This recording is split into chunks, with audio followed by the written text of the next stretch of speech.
Today I'm making a super easy egg and bacon toast in the air fryer.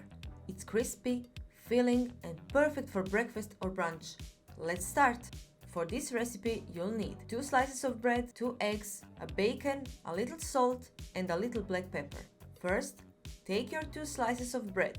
Using a spoon, glass or your fingers, gently press down the center of each slice to create a small space for the egg. Don't press too hard, just enough to make room so the egg doesn't spill over. Now, place the prepared bread slices directly into the air fryer basket.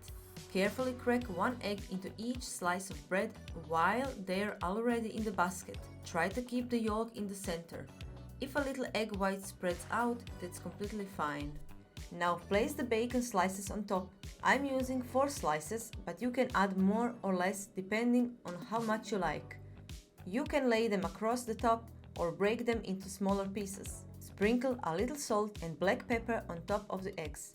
Set the temperature to 180 degrees and cook for 12 minutes. Cooking time may vary slightly depending on your air fryer and how runny you like your eggs. After 12 minutes, the bread is crispy, the bacon is golden, and the eggs are perfectly cooked. And that's it! A quick, easy and delicious egg and bacon toast made right in the air fryer. Perfect for busy mornings, lazy weekends, or whenever you want something warm and satisfying without spending too much time in the kitchen. Give it a try and enjoy!